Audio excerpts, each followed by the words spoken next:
Je peux laisser les mots.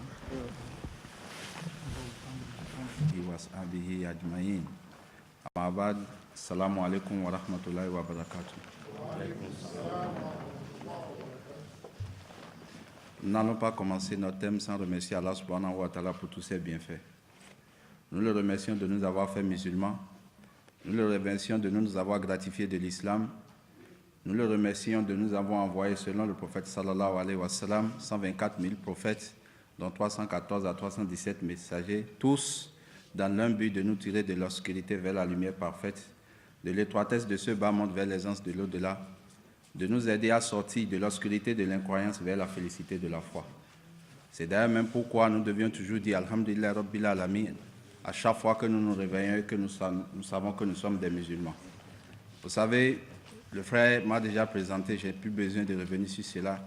Moi spécialement, je suis l'homme qui doit plus remercier Allah subhanahu wa ta'ala parce qu'Allah m'a donné la chance de parcourir effectivement beaucoup de religions. D'autant plus que je suis né d'un père et d'une mère chrétiens. Mon père est chrétien, ma mère aussi est chrétienne. Et je remercie Allah subhanahu wa ta'ala parce que Dieu m'a donné vraiment la chance de parcourir beaucoup de religions. Et je vais vous dire une chose, la première fois, ou bien pour la première fois que je vais venir au Niger, effectivement c'était pour venir installer une église. Mais Allah n'a pas voulu que je vienne pour cela. Parce que quand le programme a été fait, à la dernière minute, il y a eu un petit problème entre les dévanciers et moi-même. Comme Allah n'a pas voulu, rapidement ils ont changé le programme et une autre personne a été envoyée.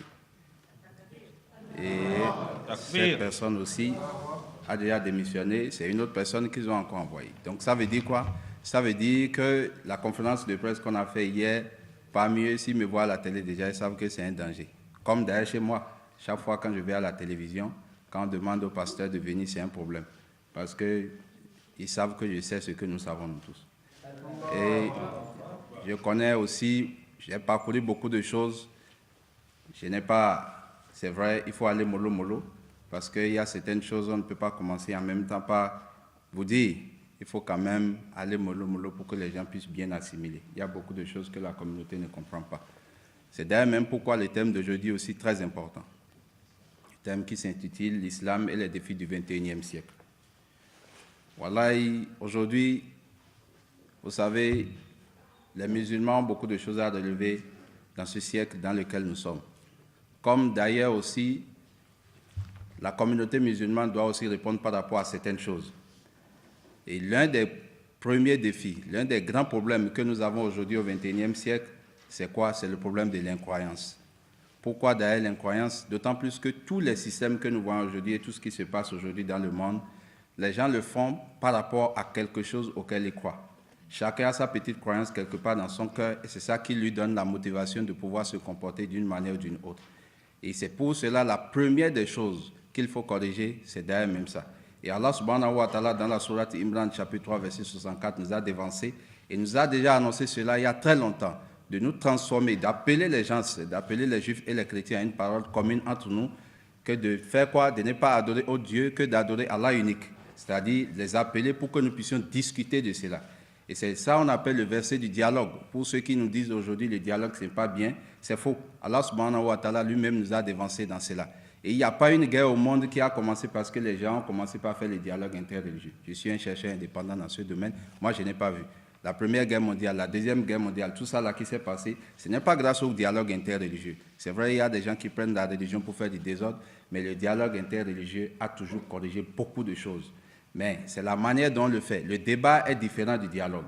Quand on dit débat, les principes de débat peuvent effectivement amener à des problèmes. Mais le dialogue, c'est tout autre chose. Chez moi, au Bénin, nous avions commencé cela. Alhamdulillah, c'est vrai que bon, aujourd'hui, ça a coupé à cause de certaines choses, mais on a déjà commencé et ça est en train de prendre petit à petit. Donc nous remercions Allah subhanahu wa ta'ala pour cela. Aussi, comme je le disais, le défi de quoi? De l'incroyance. Dans le monde entier aujourd'hui, il y a tellement de choses que nous devions nous poser beaucoup de questions. Vous savez, j'ai l'habitude de dire une chose. Le silence des sages, c'est une catastrophe pour l'humanité. Le silence des véridiques, c'est une catastrophe pour l'humanité. Allah subhanahu wa ta'ala, dans l'un de ses attributs, a dit que lui, il est la vérité. Nous sommes quoi? Les serviteurs du Dieu de la vérité. Les esclaves du Dieu de la vérité. Et pourquoi on se tait?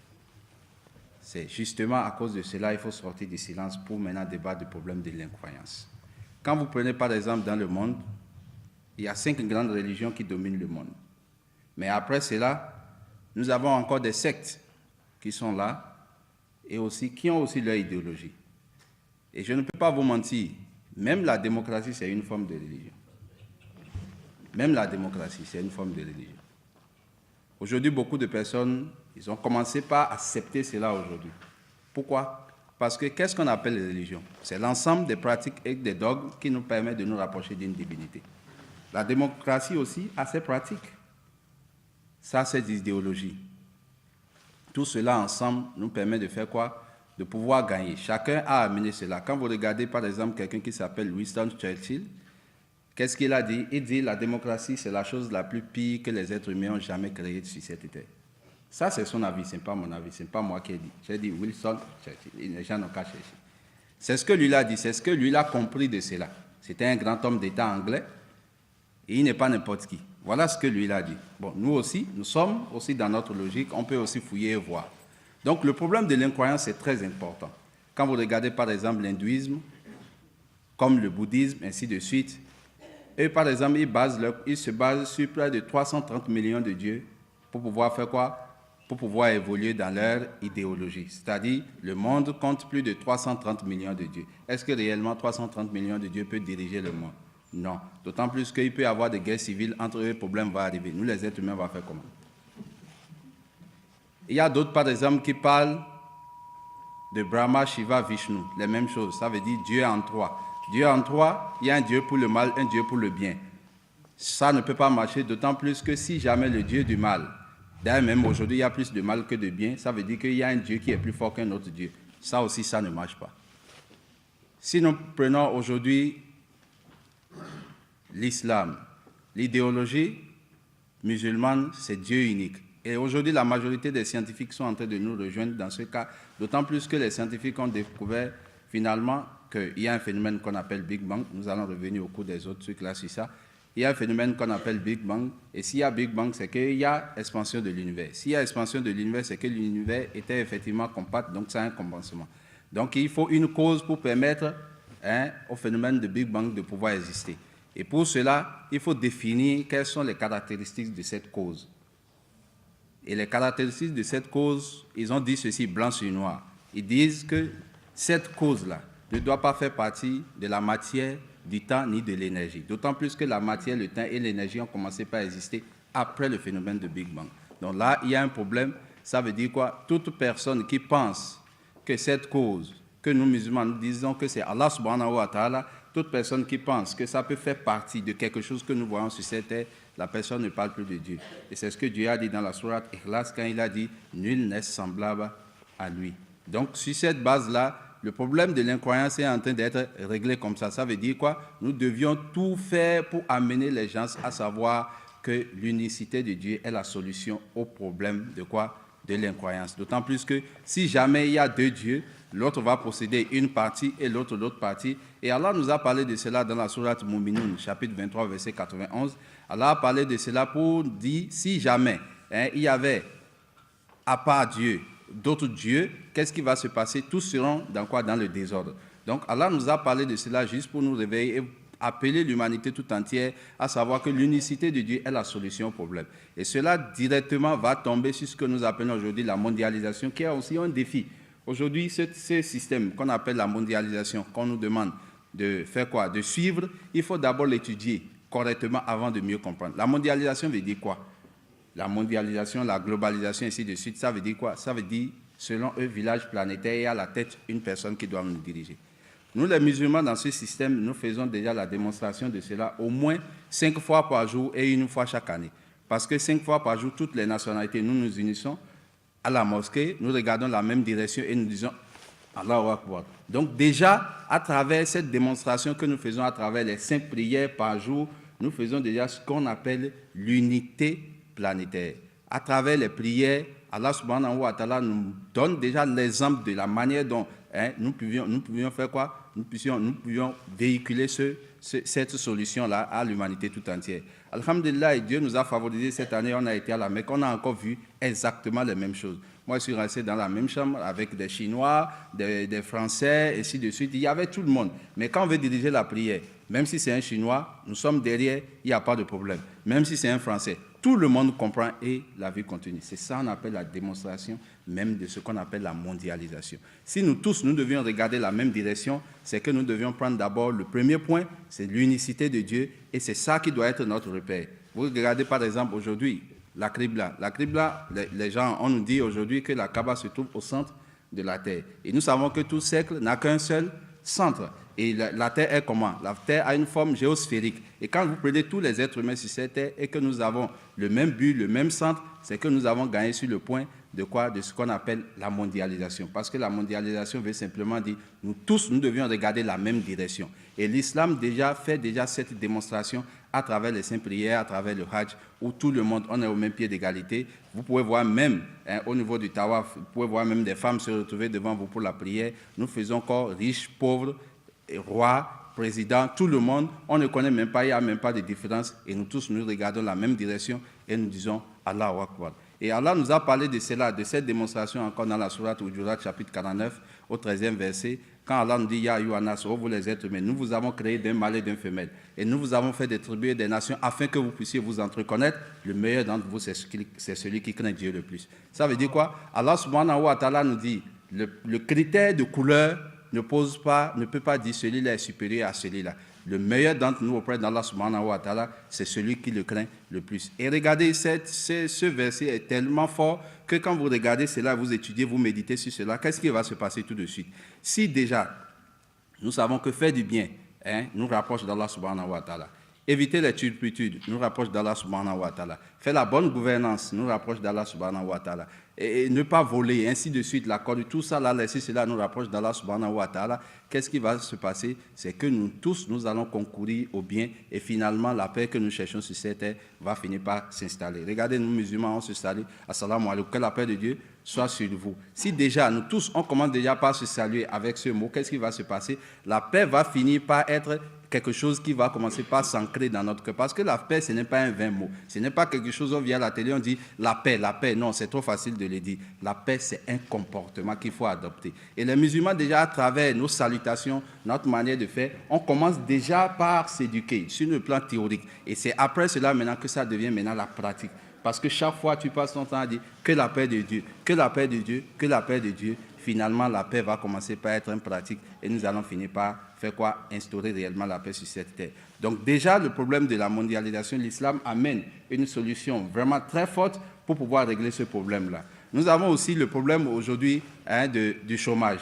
Quand vous regardez aujourd'hui dans le monde entier, qu'est-ce qui se passe? Même avant-hier, on nous dit que ça a encore évolué en France, près de 2 500 000. Si je me trompe, personnes sont en chômage en France aujourd'hui. Et un peu partout aux États-Unis, 1 million d'enfants dorment dans les rues parce qu'il n'y a pas à manger, ainsi de suite. Il y a plein de choses comme ça que nous entendons aujourd'hui et même dans nos pays, nous vivons cela. Comment il faut régler ce problème? Est-ce qu'il faut régler ce problème avec le système que nous voyons aujourd'hui où le riche veut être toujours riche et il faut toujours piétiner les autres pour pouvoir toujours s'enrichir de plus. Une petite minorité de personnes, si c'était à cause de leur titre, à cause de l'argent qu'ils veulent toujours gagner, sont prêts à massacrer les autres pour pouvoir faire quoi? Pour pouvoir garder leur poste, bien manger avec les enfants, avoir des maisons, monter sur les yachts avec des femmes prostituées, voyager, des champagnes, faire des colloques, des trucs, voilà. Tout ça là aujourd'hui, une petite minorité de personnes veut toujours garder le monopole sur tout. Mais ce n'est pas ce que l'islam dit. L'islam, par exemple, nous prescrit ce qu'on appelle la zakat.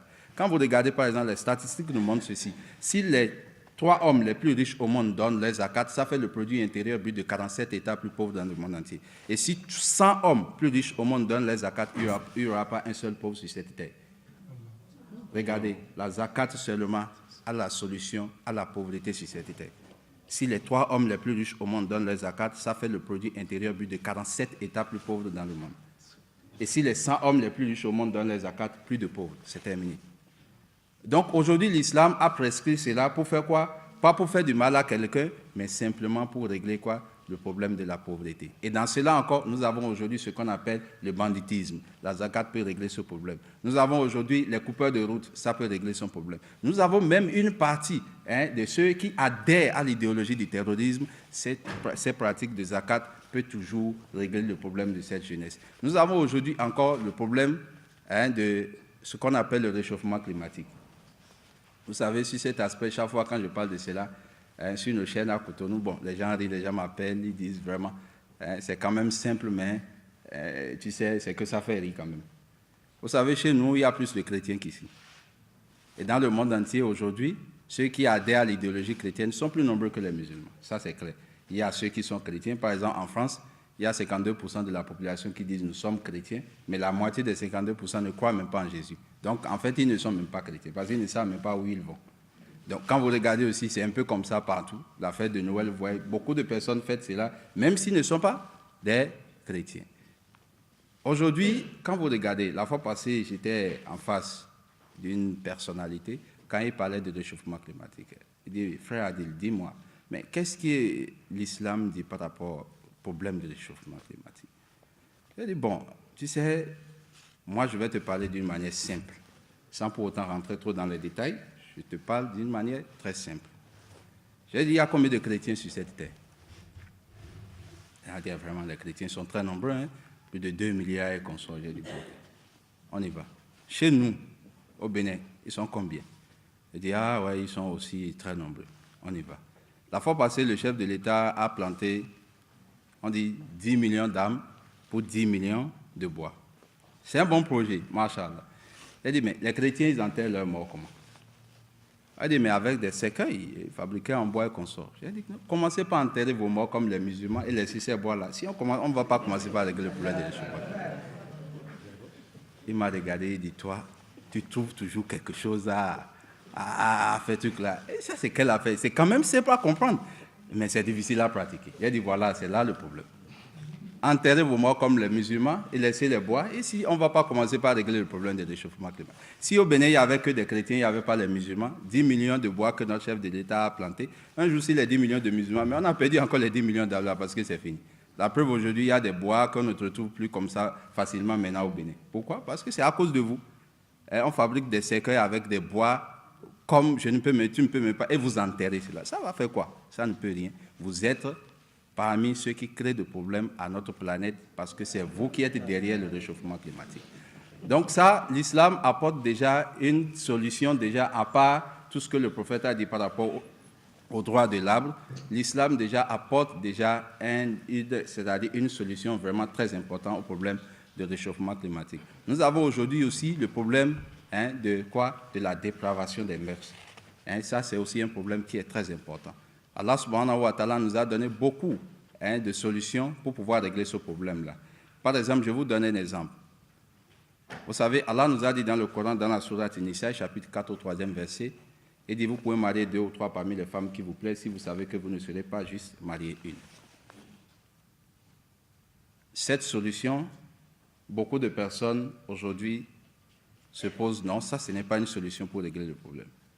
Non, on ne peut pas régler le problème de dépravation des mœurs comme ça. J'ai dit, il n'y a pas de problème. Mais allons-y. Il y a une sagesse derrière tout ce que Allah subhanahu wa ta'ala nous recommande. Allah n'a pas dit que cela fait partie des critères pour rentrer au paradis. Mais Allah subhanahu wa ta'ala l'a recommandé parce qu'il y a une sagesse derrière cela.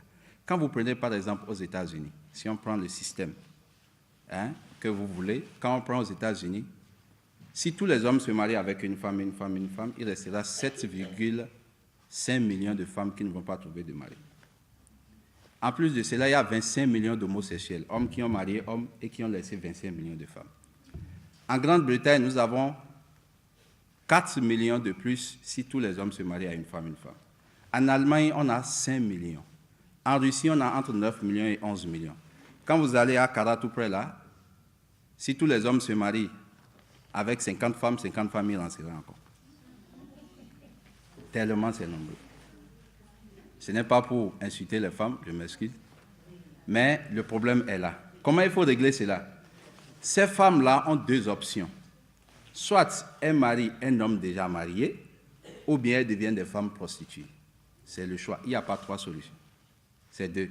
soit se marier un homme déjà marié, soit c'est la prostitution. C'est d'ailleurs même pourquoi aujourd'hui dans l'Occident, vous voyez un homme qui se marie avec une femme, mais 10 bureaux dehors, 15 bureaux dehors, 5 bureaux dehors, c'est comme ça. Avec des enfants comment? Des enfants illégitimes, qu'eux, ils ne reconnaissent pas. C'est pourquoi Étienne Diné, qui est un orientaliste et un savant français, nous dit ceci.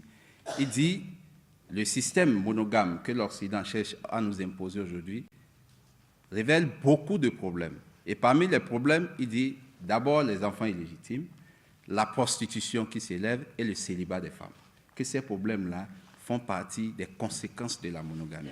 Et quand vous regardez Dr Gustave Le Bon, lui-même, il parle de cela en disant que ce système, que la polygamie pratiquée par l'Orient, que c'est une polygamie qui a donné beaucoup d'élévation à la femme, qu'il fait que beaucoup, c'est-à-dire la femme est vraiment élevée et bien respectée dans sa société, et qui est meilleure que le système monogame que l'Occident nous a fait quoi? L'Occident nous a imposé. Donc ce système, en fait, est venu pour régler un problème donné, pour régler une situation donnée.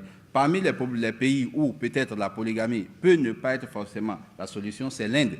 Par exemple, aujourd'hui, en Inde, le taux d'hommes et le taux de femmes sont approximativement les mêmes choses. Pourquoi? Parce que les gens, il y a plus de 25 000 avortements chaque année, juste parce que la femme fait l'échographie, elle sent que c'est une femme, c'est une fille qui est dans son ventre, elle avorte parce que les gens pensent que faire une fille crée beaucoup de problèmes. Parce que chez eux là-bas, c'est la femme qui donne de dot à l'homme. Ce n'est pas l'homme qui donne de dot à la femme.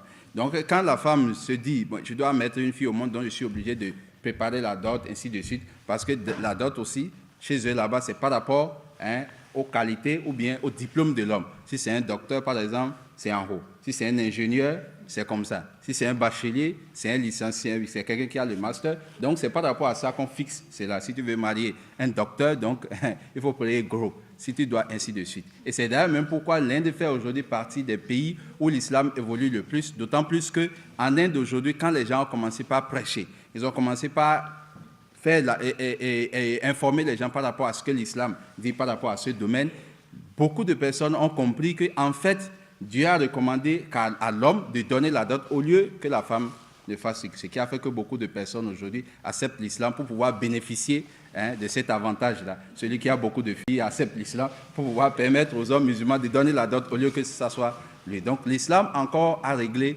ce problème-là. Donc ce système-là va faire que le nombre de ces filles que les gens ont laissées aujourd'hui, que ceux qu'on appelle, comment on les appelle, le nom m'échappe, c'est les vendeurs de sexe, on les appelle quelque chose comme ça. Parce qu'eux, ils sont là pour faire quoi? Pour dire à la femme, non, tu dois te faire ci, tu dois faire ci, tu dois t'habiller, ainsi de suite, pour pouvoir faire quoi? Pour pouvoir vendre leurs marchandises. Donc, aujourd'hui, Allah subhanahu wa ta'ala nous a donné une solution pour ne pas faire quoi? Les favoriser, cela, parce que c'est ça qui est à la base de tout ce que nous appelons aujourd'hui la dépravation des mœurs. Et je vais vous dire une chose, les statistiques nous disent ceci, la majorité des enfants qui sont brigands, coupeurs de route, et qui rentrent aujourd'hui dans le système du terrorisme, ce sont des enfants qui ont grandi soit sans l'intervention de leur père ou l'intervention de leur mère. Ça veut dire quoi? Des enfants qui sont venus au monde, peut-être le papa est marié avec une femme et il dit, moi je ne reconnais pas cela, il les a abandonnés. Majoritairement, c'est ces enfants-là qui deviennent comme ça. Donc aujourd'hui, pour régler ce problème dans la société, ceux qui ont les moyens et qui peuvent être justes, parce que Allah subhanahu wa ta'ala nous dit dans la même sourate, sourate Nisa, chapitre 4, verset 129, vous ne serez jamais juste avec vos femmes. Parce que le problème de justice, dans un autre sens, c'est au niveau du cœur et c'est Allah qui manipule les cœurs. Donc, mais Allah nous a appris, et le prophète sallallahu alayhi wa sallam dans sa sunna nous a appris la manière dont quand même il faut se comporter avec les femmes. Donc moi je demande sincèrement à ceux qui ont les moyens et ceux qui peuvent vraiment supporter et le faire, de tout faire et d'aller à ce niveau pour pouvoir faire quoi? Régler un problème qu'on appelle un problème social. Ce sont des problèmes aujourd'hui qui existent réellement. Donc pour régler le problème de dépravation des mœurs, d'un côté c'est ça là, ça peut marcher. Allah subhanahu wa ta'ala nous a prescrit ce qu'on appelle le hijab. Allah, dans la sourate Nour, chapitre 24, verset 30, Allah dit, oh vous les hommes pieux, les croyants, rabaissez votre visage afin de garder votre chasteté. Ça veut dire quoi? Ça veut dire qu'il y a le hijab, les savants sont unanimes pour dire que ça c'est le hijab de l'homme. Ça veut dire quoi? Quand il marche, il rencontre une femme qui doit l'attirer d'une manière sexuelle, il fait quoi? Il rabaisse les yeux pour pouvoir éviter cela. Donc, ça permet aussi de régler le problème de la prostitution, de l'adultère, ainsi de suite. Et le verset qui suit automatiquement, Surat Nisa, chapitre 24, et Surat An-Nur, chapitre 24, au verset 31, Allah dit aussi aux femmes croyantes de rabattre leur visage afin aussi de garder leur chasteté. Et ça, là aussi, c'est aussi un verset aussi pour les femmes aussi. Elles aussi, si elles sentent aussi ce besoin-là, quand elles voient un homme qui les attire, elles rabaissent leur visage afin de garder aussi leur chasteté. Allah nous dit aussi dans la sourate Azab, chapitre 33, au verset 59, « Oh, vous, les femmes de prophètes, les filles et des croyants, ces filles, les femmes des croyants, ainsi de suite, de rabattre leur grande voix sur elles, afin de se faire identifier et d'éviter de se faire offenser. » Donc, Allah subhanahu wa ta'ala nous a dit dans ce verset que le hijab, l'un des éléments, ou bien l'une des qualités du hijab, c'est quoi? C'est la protection de la femme et d'éviter que les gens l'offensent. Les offenses, les gens ont développé ça de plusieurs manières. Le viol, les regards, il y a beaucoup de choses qui se retrouvent dedans. Et ce même verset-là, des versets similaires, on le retrouve aussi dans d'autres livres, comme par exemple dans la Bible, vous avez dans 1 Corinthiens 11, de versets 5 à 6, où la Bible nous dit, c'est des versets qui sont descendus avant, parce que les gens pensent seulement que c'est seulement le Coran qui parle de hijab. Le 1 Corinthiens 11, versets 5 à 6 nous dit ceci: une femme qui ne se voile pas a le droit de raser la tête. Et du fait que c'est déshonorant à la femme de raser la tête, elle n'a qu'à alors se voiler. Donc ce verset-là aussi se retrouve dans la Bible. Si toutes ces femmes-là, non musulmanes aussi, doivent respecter leur écriture, au moins elles doivent porter le voile. Et la Bible nous dit encore dans Deutéronome 22 au verset 5, la femme n'a pas le droit de porter les habits de l'homme, l'homme n'a pas le droit de porter les habits de la femme, c'est une abomination auprès du Seigneur. Donc la Bible aussi a interdit tout cela, tout ce que les femmes d'aujourd'hui portent, alors qu'aujourd'hui, vous le savez bien, quand vous rentrez dans les églises, il y a même des femmes qui se disent prophètes, mais qui portent des pantalons et qui portent même des mèches, alors que la Bible nous interdit dans le livre de 1 Timothée 2, de verset 9 jusqu'à 14, qu'une femme n'a pas le droit de se tresser. Une femme n'a pas le droit de porter des habits somptueux, elle n'a pas le droit de se parer de l'or. En islam, l'or est autorisé à la femme. Elle n'a pas le droit de porter du diamant, elle n'a pas le droit de porter des habits somptueux, elle a le droit de marcher avec modestie. Et ça continue, la femme n'a pas le droit de prendre la parole dans les assemblées ni dans l'église, c'est interdit. Donc s'ils doivent même suivre leur écriture, on ne peut pas avoir des présidentes aujourd'hui qui sont chrétiennes, parce que c'est interdit de prendre la parole devant les hommes en tant que femme, selon le système biblique. Donc voilà ce qui se passe par rapport à ce problème. Et l'autre côté aussi qui peut régler le problème de la dépravation que j'ai débattu aussi avec nos cadres de chez nous, c'est le problème aussi au niveau scolaire. Quand vous regardez ce système-là aussi, ça pose aujourd'hui beaucoup de problèmes. Et la fois passée, il y a une organisation qu'on appelle Plan Bénin. J'ai pris leurs documents, j'ai lu sur beaucoup de choses et j'ai voulu quand même faire des propositions de solutions à certaines personnes parmi eux. Parce qu'aujourd'hui, nous avons constaté dans le milieu scolaire les grossesses et les trucs là, je vais dire, la portion est vraiment très élevée. Quand vous regardez aujourd'hui aux États-Unis, même dans le monde, selon les statistiques, la majorité, 99% des filles, avant de finir le collège, déjà sont déviergées. 8% des femmes américaines sont déjà enceintes au plus à l'âge de 15 ans. Parce qu'en islam, quand un homme marie une fille de 15 ans, c'est problème, c'est karaté. Mais chez eux, 8% des filles américaines sont déjà enceintes avec un bébé déjà à 15 ans. Donc le problème existe réellement. Moi, j'ai fait une solution, j'ai apporté une solution qui est une solution islamique. J'ai dit, mes frères, au lieu de dépenser des milliards pour ce système, ne vous gênez pas. Séparez les filles et les hommes dans les classes. Et vous allez voir le changement que ça va commencer par donner. Ils ont dit, non, c'est quand même facile, ça ne peut rien régler. Bon, ok, on y va. À la fin de l'année, chez moi, un seul collège, 200 filles enceintes. On m'appelle, on dit, mais on a 200 filles enceintes dans notre collège. J'ai dit, ça vient de commencer. Séparer les filles et les hommes dans les classes. Le prophète sallallahu alayhi wa sallam nous a dit, là où il y a une femme et un homme d'autrui, le troisième qui les assiste, c'est qui? Shaitan. Maintenant, on dit de les séparer. Est-ce que si une fille est dans sa classe et l'homme est dans l'autre classe, est-ce que ça diminue l'intelligence de la femme? D'ailleurs, même chez nous là-bas, les femmes, les filles qui ont les moyennes les plus élevées dans les collèges sont des filles qui sont dans les foyers des femmes. comme aussi les hommes sont aussi au Prytanée militaire, ainsi de suite, les hommes qui sont internés et qui travaillent correctement. Mais ça n'a jamais bloqué un problème. Si l'homme ressent le besoin de se rapprocher d'une femme, et la femme aussi, mariés, ils continuent leurs études. Ce n'est pas un problème. Mais pourquoi alors aujourd'hui on veut les mélanger? On les mélange, hein, la fille porte ce qu'elle veut, elle vient au cours. Le professeur, c'est un homme quand même. Il va faire comment? Le gars, il est là, il écrit, il voit tout, il tourne, la fille tourne avec lui, il va faire comment? Hein? La tête commence par travailler, finalement il tombe. Hein? C'est comme aussi ce même système, l'avènement des mini-jupes, des collants et consorts. Aujourd'hui, dans les églises, le problème se pose aussi chez nous. Quand tu vas en prison, c'est plein. Le pasteur a couché avec la femme d'autrui, il a fait ceci, il a fait cela. Il va faire comment? Le monsieur, il est là, il dit qu'il y a le Saint-Esprit qui est dans une femme parce qu'il a identifié la femme. La femme est là, elle laisse partir honteuse. Le gars, il est là, il saute, il dit que lui, il est en train de prier. En fait, il ne prie pas, c'est ce qui se passe dans son corps. Finalement, qu'est-ce qui arrive? C'est tombé. La fois passée au Congo, pasteur Casse, il dit que lui veut donner du Saint-Esprit aux femmes. Finalement, 20 filles enceintes. 20 femmes qu'il a enceintes. Ah, mais c'est normal, ils veulent quoi? Il va faire comment? Ce n'est pas un homme. Donc, il faut qu'on essaie de faire quoi? D'adopter ce système islamique pour pouvoir régler le problème des dépravations des mœurs. L'islam a apporté une solution vraiment très importante à ce système-là. Il y a aussi le problème du terrorisme. Aujourd'hui, nous savons que le 21e siècle, nous faisons vraiment face à cela. Et voilà, mes chers frères et mes chères sœurs, je voudrais vous dire une chose. L'islam vient de la racine salam, qui veut dire la paix. Wallahi, soyez fiers d'être musulmans. Wallahi, soyez fiers d'être musulmans. Il y a des choses que je ne peux pas dire devant vous, mais soyez fiers d'être musulmans. Moi, je ne savais même pas que je vais devenir musulman. Quand un jour, j'ai eu des discussions avec l'un des plus hauts gradés de l'Église, il est le 4e homme sur le plan mondial qui est rentré dans le couvent du christianisme. Ce n'est pas facile, c'est beaucoup de choses. Et j'étais comme directement son adjoint et on travaillait beaucoup ensemble. Vous savez, je devais porter bon, je vais fermer cette page-là parce que je devais être gradé. Mais quel grade? C'était le grade de quoi? De prophète.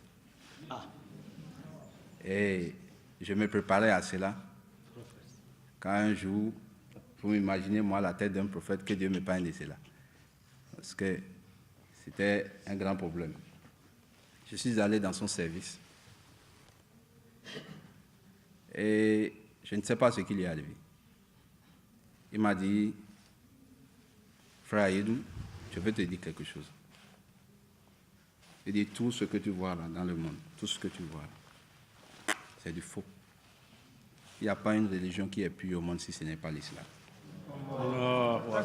C'est seulement ce qu'il m'a dit, je ne sais pas pourquoi. Il n'est pas musulman, jusqu'à aujourd'hui il n'est pas musulman, il vit encore. Mais il m'a dit, la seule religion la plus pure au monde, c'est l'islam.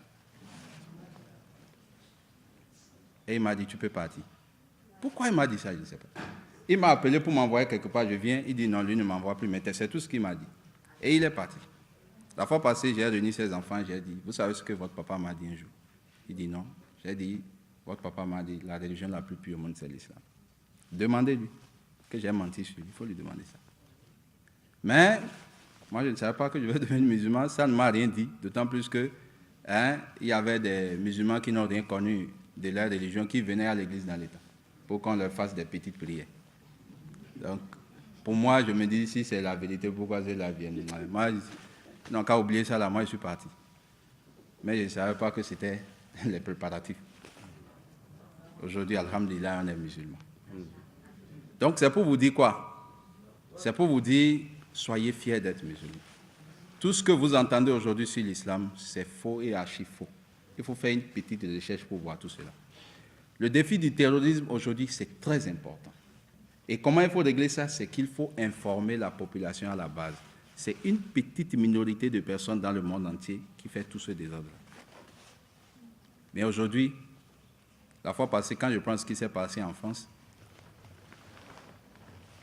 il y a l'affaire de Bataclan, où ils ont tué des gens, ainsi de suite. Même le voleur de coq ne va pas aller sur les lieux d'un attentat et garder sa carte d'identité, ou bien son passeport. Mais eux, ils gardent toujours leur passeport. Pas de problème, on y va. Une semaine juste après, il y a un groupe de chrétiens, à peine 3 personnes, qui ont kidnappé toute une famille. Ils les ont massacrés correctement. Pour les autres, ils ont dit, non, ça c'est les musulmans, c'est les islamistes, et ainsi de suite, qui ont fait cela.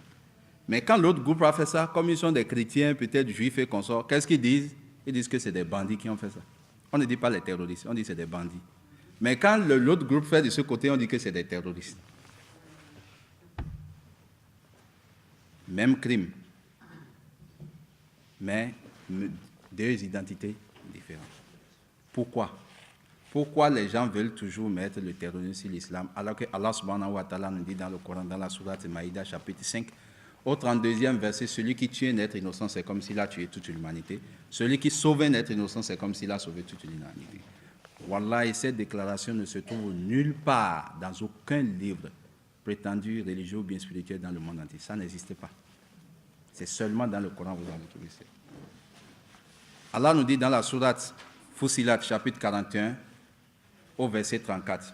Repousse, il dit, Allah nous dit, la bonne action et la mauvaise action ne sont pas les mêmes. Repousse le mal par ce qui est de meilleur, et tu trouveras celui avec qui tu avais une animosité devenir un ami chaleureux. Ça, c'est dans le Coran, on peut trouver ça. Mais aujourd'hui, les gens disent que cette religion est une religion terroriste. La religion de tous les prophètes, c'est une religion terroriste. Quand nous allons prendre quelques-uns parmi eux. Nous prenons par exemple Al-Qaïda. Qui a créé Al-Qaïda? Al-Qaïda, c'est des musulmans? C'est là la question. Est-ce que réellement ce sont des musulmans? Je ne dis pas qu'il n'y a pas de musulmans pagailleurs dans le monde entier. Il y en a. Il y a des musulmans tués pagailleurs. Il n'y a pas de problème. Mais qui a créé Al-Qaïda? Al-Qaïda, c'est un groupe qui a été créé entre 1979 à 1984 sous le gouvernement Reagan pour lutter contre l'occupation russe en 1979 quand les Russes ont envahi l'Afghanistan. Et c'était à cause du pétrole. Et les Américains ne pouvaient pas supporter cela à cause de la qualité du pétrole afghan. Et ils voulaient ce pétrole-là. Et qu'est-ce qu'il fallait faire? Ils ont appelé maintenant la CIA, la FBI, le Mossad israélien. Tous ces groupes-là, ils les ont unis, on les a envoyés sur le terrain pour former le groupe qu'on appelle les Moudjahidines. Ça veut dire quoi? C'est-à-dire un genre, les combattants. On les a formés pour faire quoi? Pour lutter contre l'occupation russe. Et tous les anciens chefs de la CIA sont unanimes, et du FBI, dont celui qui était à la tête dans le temps s'appelle Colby, ils sont unanimes pour dire ceci: c'est nous qui avions créé les Talibanais, c'est nous qui avons créé Al-Qaïda, mais après avoir créé cela, nous avons perdu le contrôle. À quoi cela concerne l'islam? Vous avez créé un groupe pour lutter contre les autres, un autre groupe parce que vous voulez du pétrole. C'est un problème politique entre vous. Comment se fait-il que les Américains vont créer quelque chose qui va faire évoluer l'islam? Imaginez aujourd'hui que nous, musulmans, nous sommes assis, nous attendons que les chrétiens et les juifs vont nous faire évoluer, c'est-à-dire vont faire évoluer l'islam à notre place. Comme aujourd'hui, ils disent à la télé, nous aimons l'islam. Alors que Dieu nous dit dans le Coran, ils ne vont jamais cesser de vous combattre jusqu'à ce que vous devenez comme eux. Allah n'a pas dit ils ne vont pas cesser de vous combattre. Allah dit ils ne vont jamais. Ça veut dire que jusqu'à la fin des temps, ça là ne va jamais arriver. Ils vont toujours nous combattre, ça c'est clair. La preuve, on n'a jamais cessé de combattre le prophète. Même après ça, moi, les gens le critiquent. Et il y a une chose que je voudrais vous rappeler. Est-ce que le fait qu'une religion soit le plus critiquée veut dire que cette religion est mauvaise? Quand vous regardez Michael Hart a écrit un livre qu'on appelle le Top 100, les 100 hommes qui ont influencé le plus le monde depuis l'histoire. Numéro 1, le prophète Muhammad sallallahu alayhi wa sallam, alors que c'est un chrétien. Et au 3e position, son Dieu et son prophète, il a mis en 3e position, qui était le prophète Jésus, que la paix de Dieu soit sur lui. 2e position, Isaac Newton. Et exactement quand vous allez, effectivement, on dit que c'est l'homme qui est le meilleur homme, le modèle pour l'humanité tout entière. Quand vous regardez par exemple l'un des savants russes qui dit ceci, il dit la religion musulmane évolue avec l'intelligence et la sagesse, je suis sûr que cette religion-là va finir par être acceptée par l'humanité tout entière parce que c'est une religion qui va avec la sagesse et l'intelligence. Toutes ces déclarations, il y en a plein que ces savants-là ont fait, toutes ces déclarations en faveur de l'islam. Mais quand vous allez aujourd'hui sur l'Internet, vous cherchez l'homme le plus critiqué sur cette terre aujourd'hui, c'est le prophète Mohammed sallallahu alayhi wa sallam. Et bizarrement encore, sur la liste de Michael Hart, si nous allons prendre parmi les prophètes, c'est le prophète Jésus qui est deuxième. Et le deuxième homme aussi le plus critiqué au monde aussi aujourd'hui, c'est exactement le prophète Jésus qui l'appelle Jésus. Regardez, on les critique le plus et ils sont encore les meilleurs hommes. Regardez par exemple Nelson Mandela. Il était le terroriste numéro 1. À cause de cela, il a fait 27 ans de prison. Et le terroriste numéro 1, après 27 ans, est devenu le prix Nobel de la paix. Imaginez, un terroriste qui devient prix Nobel de la paix. Et le président américain dit même qu'il est son modèle. Un terroriste qui devient un modèle d'un président américain. Donc c'est là le problème. Ce groupe a été créé par ces gens-là pour lutter contre l'occupation russe. Et après le départ des Russes, le groupe, il y a une partie qu'il fallait faire taire. Il faut qu'ils gardent le secret parce que c'est le système de la CIA et de la FBI. On t'envoie, monsieur, tu finis, on te tue, c'est-à-dire on t'enlève la vie pour pouvoir garder le secret. Donc, ils ont voulu le faire. Ce groupe-là s'est retourné contre eux. Et l'autre groupe, jusqu'à aujourd'hui, est resté à travailler avec eux. Quand vous prenez par exemple Boko Haram, Boko Haram veut dire quoi? Tout ce qui vient de l'Occident est haram. Les armes qu'ils utilisent, c'est eux qui fabriquent ça. Les armes qu'ils utilisent, c'est eux qui fabriquent. Les chars qu'ils utilisent, c'est eux qui fabriquent. Attendez, Boko Haram a de banques qui travaillent. Ils trouvent l'argent pour acheter les armes où? L'essence qu'ils mettent dans ces chars pour se déplacer, ils trouvent ça où? Et il y a une chose, moi, qui m'étonne chaque fois. Et chez moi, là-bas, moi, j'ai déjà envoyé des commissions à ces entreprises-là pour m'expliquer certaines choses.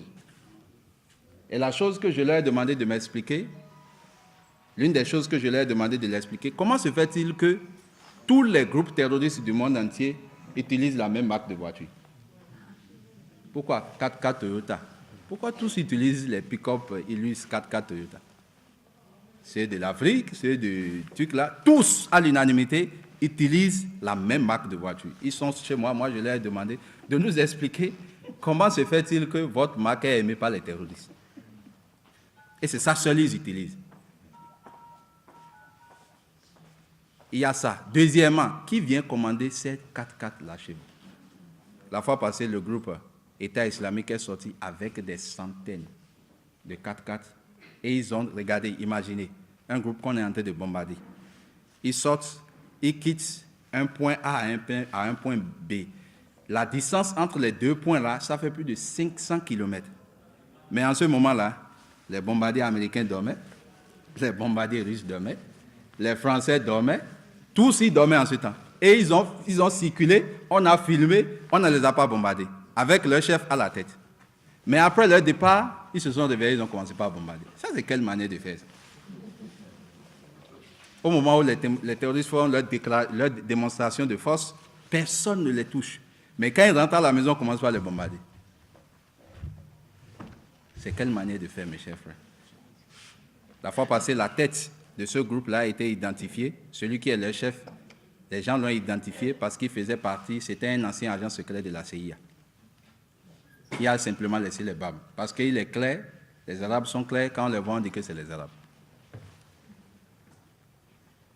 Ce n'est pas des groupes qui font partie des musulmans.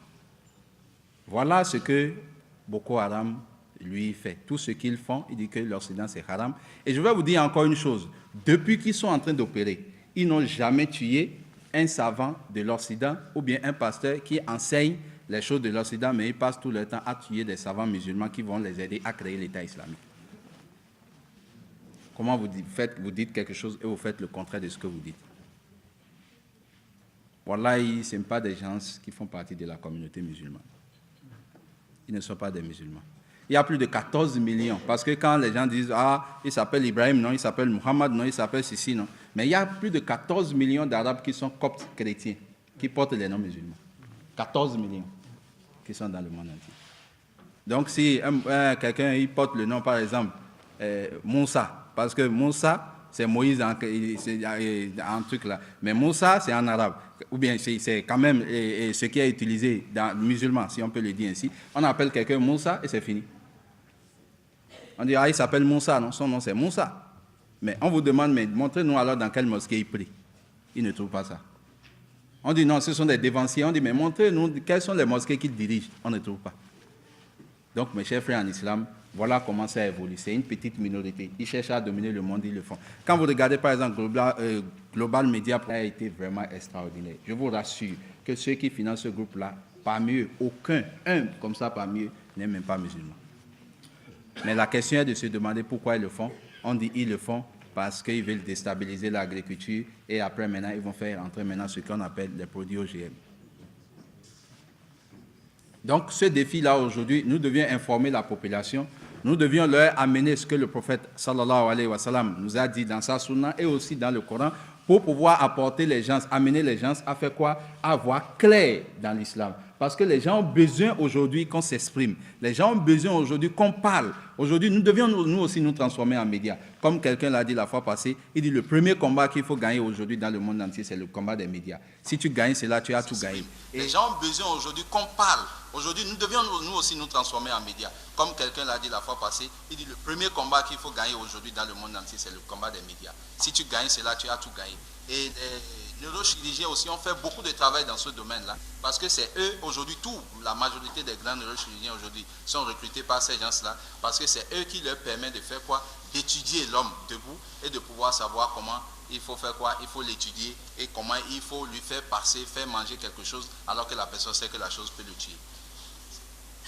Donc nous avons aussi, il y a ce défi aujourd'hui qui est là, que l'islam a déjà apporté la solution. Celui qui tue un être innocent, c'est comme s'il a tué toute l'humanité. Celui qui sauve un être innocent, c'est comme s'il a sauvé toute l'humanité. Et pour finir sur le côté du terrorisme, la fois passée, dans le mois de mars passé, il y a le ministre de la communication du Tchad qui a été invité par BBC, et on lui a posé la question, mais nous avons constaté que vous avez beaucoup travaillé sur le terrain par rapport à Boko Haram. Nous voulons vous demander une chose, dites-nous, quand vous les tuez, qu'est-ce que vous trouvez réellement? Qu'est-ce que vous avez trouvé sur le terrain par rapport à ces gens-là? Ils ont dit, et le ministre répond, il dit, mais que c'est vrai, ils ont évolué correctement par rapport à ce travail. Mais il y a une chose qui les étonne. La chose qui les étonne, c'est que à chaque fois qu'on tue un parmi eux, on prend l'arme qu'ils portent, l'arme est marquée Made in France. Ça veut dire que fabriquée en France. Et la journaliste a dit, mais qu'est-ce que vous insinuez là? Est-ce que vous voulez nous dire que la France finance le terrorisme? Il dit non, moi je n'ai jamais dit ça. J'ai dit ce qu'ils ont écrit sur là. Parce qu'il sait que si jamais il dit oui, viens à la maison discuter. Et il ne veut pas perdre son poste, il dit non, non, lui n'a pas dit ça. Il a dit ce qu'ils ont écrit. Bon, nous on a dit ceci. On veut maintenant finir avec tout ça là. Il y a une proposition. Nous demandons au président français avec son équipe de faire quoi? Rassembler tous ceux qui fabriquent des armes en France. Prenez les armes qu'ils ont trouvées sur le terrain. Ces armes-là ont des numéros qu'on appelle les numéros de série. On prend les numéros de série, on demande qui a délivré ces numéros de série. On trouve la personne qui délivre, on lui demande qui vient acheter ces armes-là chez toi. On arrête la personne, c'est fini. Parce que s'ils n'ont pas les armes, ils n'ont rien pour travailler. C'est fini pour leur activité. Nous avions gagné. Mais pourquoi aujourd'hui ils ne veulent pas le faire? Nous, on a crié cela, j'ai crié cela dans beaucoup de chaînes. J'ai dit, mais c'est la solution. Faites cela et c'est terminé. C'est après cela qu'il y a d'autres qui disent qu'ils veulent me rencontrer. Moi, j'ai dit non. Il faut d'abord faire ce que nous vous demandons. Nous ne voulons plus de cela. Nous voulons nous montrer que ça là ne vient pas de l'islam. Et voilà une petite solution que Allah subhanahu wa ta'ala nous donne. Mais on ne le fait pas. On préfère venir sur le terrain pour dire on veut combattre des gens auxquels nous donnons encore des armes. Donc voilà encore ce système-là aujourd'hui qui est là et que l'islam a apporté une solution. Et encore, il y a une grande coïncidence encore qui doit nous interpeller. Cette coïncidence, c'est quoi? C'est qu'à notre grande surprise, on retrouve que c'est uniquement que dans les pays où il y a des ressources minières qu'il y a des terroristes. C'est quel type de coïncidence? N'importe où vous voyez des terroristes et qu'il y a des ressources minières. Bon, c'est à vous de comprendre cela. Vous savez déjà ce qui se passe. Qu'Allah nous pardonne, qui nous guide sur le droit chemin. Qu'Allah subhanahu wa ta'ala élève la communauté musulmane. Vous savez, l'islam, ce n'est pas un problème pour l'humanité, mais c'est la solution au problème de l'humanité. Aujourd'hui, ils ont posé la question à un savant, on lui a demandé en quoi, c'est un Illuminati, on lui a demandé, mais qu'est-ce qui bloque l'évolution du système selon lequel il faut dominer le monde aujourd'hui. Il dit ceci, le seul système qui bloque cela, c'est l'islam. Il dit, lui ne va pas mentir, lui ne va pas cacher la vérité, c'est l'islam. Et on dit, mais pourquoi? Il dit, parce que c'est la seule religion en fait qui donne de l'espoir dans l'au-delà.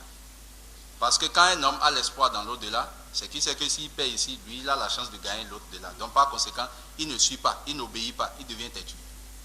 Alors que la chose qui fait peur à l'Occident, aux Blancs, aux Occidentaux, c'est réellement la mort. Et le jour où ils vont percevoir que s'ils meurent, ils ont de l'espoir, ça veut dire que la mort ne va plus leur faire peur. Donc la menace de mort, qu'on leur fait toujours avec le terrorisme et qu'on sort, cette menace-là, ils vont finir par dominer. Et quand ils dominent cela, c'est que le fait de vouloir dominer le monde, ils ont perdu cela.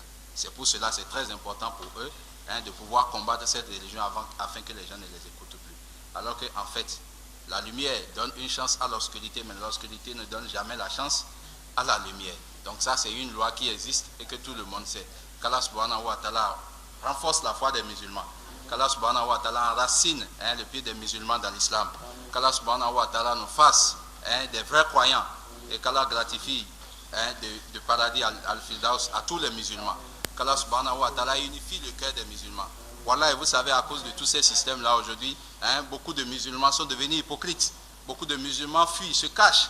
Beaucoup de musulmans ne peuvent plus présenter leur religion. La fois passée, moi, j'ai rendu visite à l'un de mes frères qui dit à son enfant de ne pas me saluer parce que tonton a laissé maintenant les babes. Donc, par conséquent, il fait partie maintenant du groupe de Al-Qaïda. Mais malheureusement pour lui, à l'entrée de sa porte, il avait la photo du prophète Jésus qui portait des babes. J'ai appelé l'enfant, j'ai dit, regarde, ça c'est votre Dieu. Il dit oui. J'ai dit, bon, entre lui et ton papa, pour voir s'il y a plus de ressemblance. Il porte des babes, je porte des babes. Lui-même, il est terroriste. Allez-y, devant toutes les maisons catholiques ici et comme ça, vous allez voir, tous les prophètes, même dans les films, portent toujours des babes. Mais les babiers aujourd'hui, ceux qui portent des babes aujourd'hui sont des terroristes. Mais est-ce que ces prophètes-là aussi sont terroristes? Ils ne sont pas terroristes. Quand vous voyez une femme musulmane, qu'Allah bénisse les femmes musulmanes croyantes de la communauté, quand aujourd'hui vous voyez une femme musulmane qui porte le hijab, c'est une femme emprisonnée.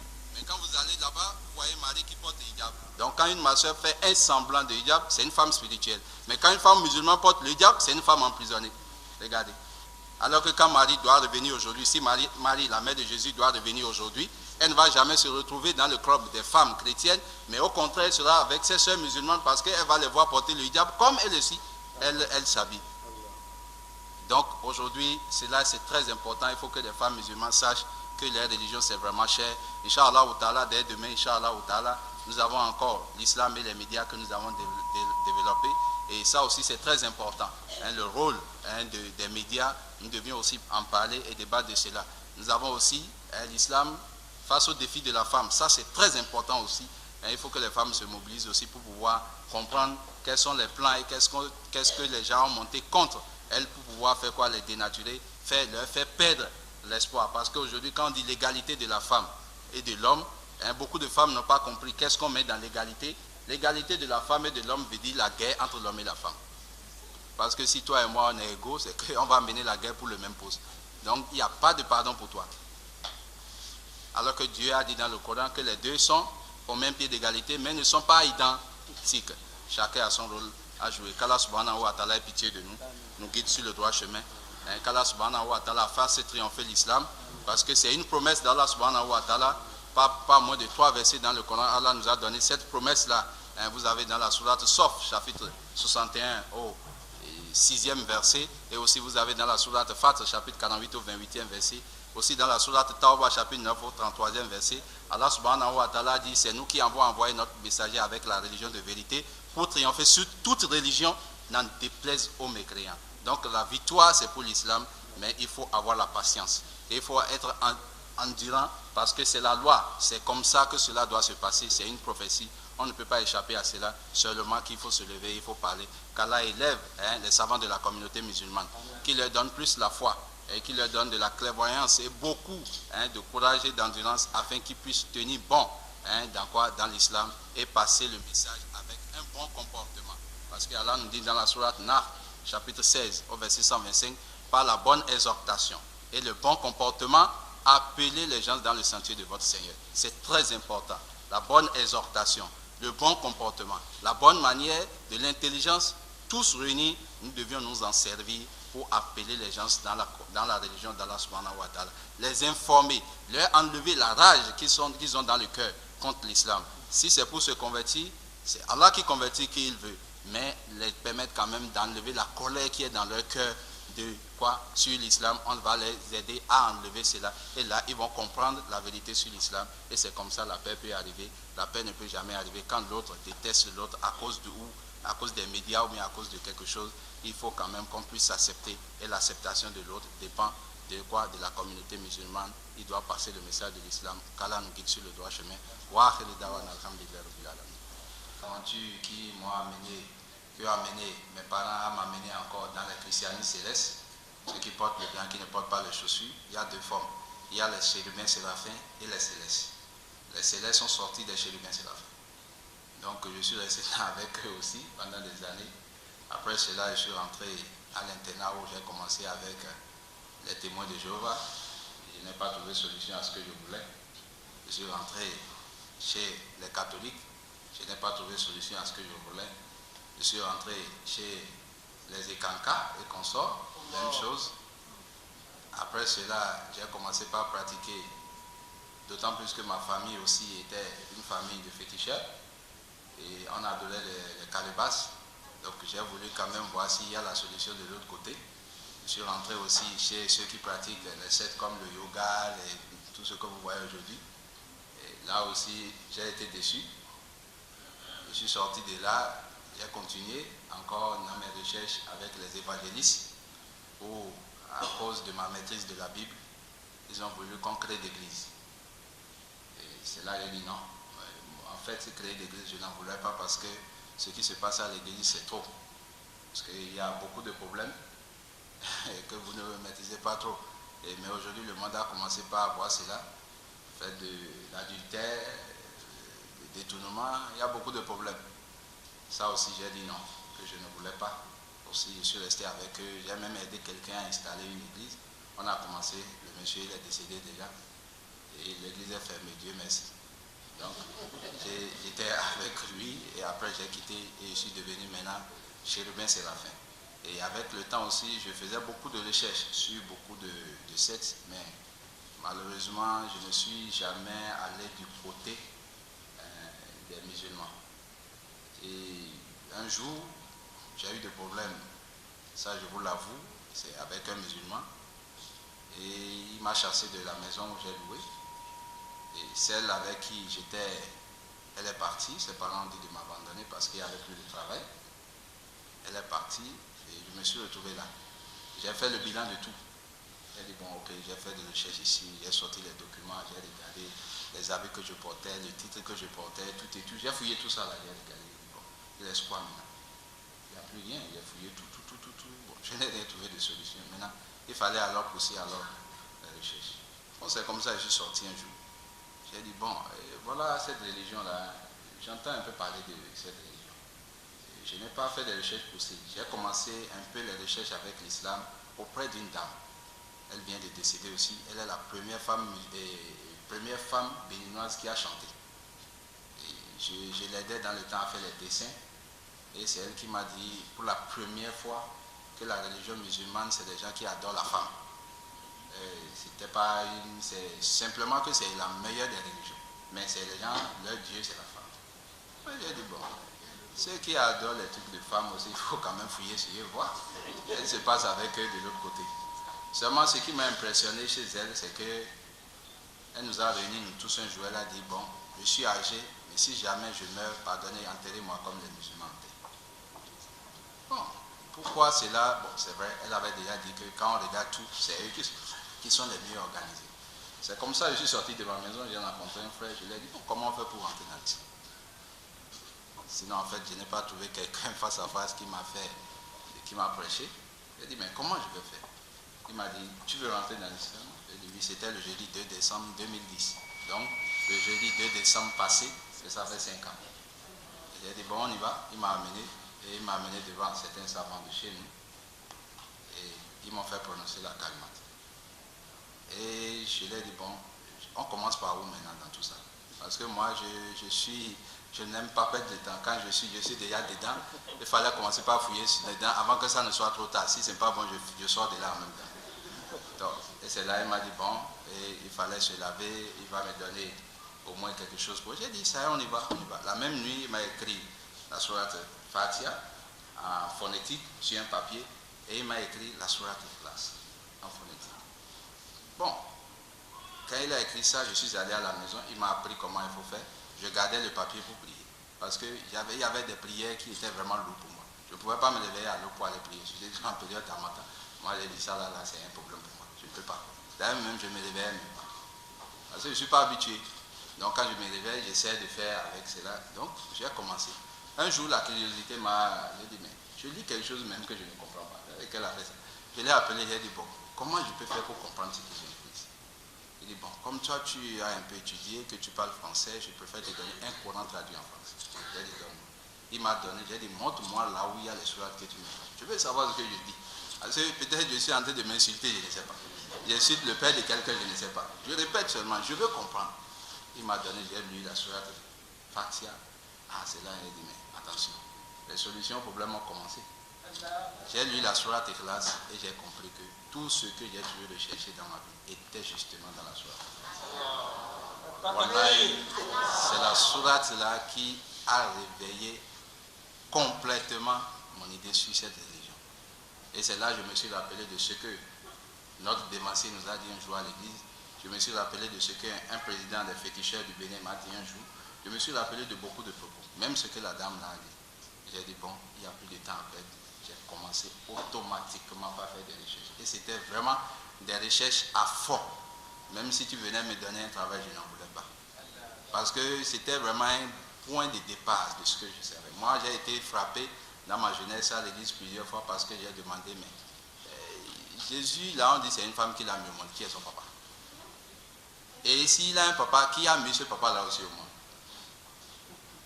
Un jour, on dit que bon, c'est le diable qui me dérange comme ça, ils m'ont fait ça correctement. Je devais plus poser cette question. Et le jour-là, je suis venu à la maison en pleurs, j'ai dit à mon papa, l'église, moi, je ne veux plus. Une église où on pose des questions, on le frappe, moi, je ne veux plus là-bas. Mon papa dit, qu'est-ce que tu as demandé? J'ai demandé, mais qui est le Père qui a mis Jésus au monde? Et qui a mis ce Père-là aussi au monde? Et que c'est pourquoi mon papa a commencé par dire, tu sais, mon fils, ça fait partie des choses, même moi-même, mon papa était diplômé de la Bible. Il dit, même moi-même, avec tout mon diplôme que j'ai reçu en Israël, cette question-là m'a toujours travaillé. Je n'ai jamais eu de réponse à cela. Il a dit, ah, tu n'as pas eu de réponse. Donc j'étais content, je vois que ce n'était pas moi, le diable ne me dérangeait pas. Parce que mon papa aussi est dans le même coup que moi. Et c'est là que j'ai fouillé partout. Wallah, je ne peux pas vous mentir. J'ai reçu beaucoup de réponses de la bouche des gens que vous ne pouvez même pas imaginer. Des vrais dévanciers de l'Église sur le plan mondial. Mais quand j'ai lu la sourate Ikhlas, les 4 phrases-là, Subhanallah, j'ai dit, mais c'était ça la solution. Parce qu'il fallait quand même dans ma tête faire tout possible pour que Dieu ne ressemble à rien de ce que je voyais. C'était moi, mon objectif. Je ne voulais pas que Dieu ressemble à tous les hommes qui font du mal, que Dieu ressemble à tous les hommes qui m'ont tapé à l'église parce qu'ils disent qu'ils sont des pasteurs. Je ne voulais pas que Dieu les ressemble. Je ne voulais pas que Dieu ressemble aux Blancs qui nous ont colonisés. Je ne voulais rien. Je veux qu'il soit à part. C'était mon objectif. Et tant que je n'ai pas retrouvé une religion qui va me dire qu'il est à part, c'est que pour moi, il n'y a pas, c'est que Dieu n'existe pas. Et quand j'ai trouvé la sourate Ikhlas, j'ai respiré, j'ai dit, bon, maintenant, je pense que la solution est. Bon, il ne fallait pas faire toutes ces recherches-là, seul, et ne pas partager avec les frères. Alhamdulillah, chez nous là-bas, on remercie Allah subhanahu wa ta'ala. Beaucoup de personnes ont accepté l'islam.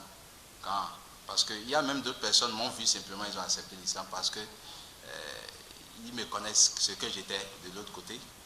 Je suis allé prêcher quelque part, l'un de mes cousins que j'ai vu il y a longtemps. Il a dit qu'il a entendu ma voix, il a dit, mais c'est qui ça? Il est venu, il m'a regardé de près. Lui, il est musulman. S'il est devenu musulman, moi, je ne pose plus de questions. Moi-même, je deviens musulman.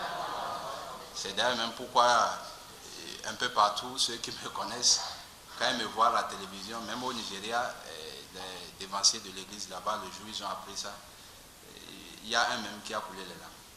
Parce qu'on a perdu quelque chose que vous ne pouvez pas imaginer. La personne aussi est sortie de l'église.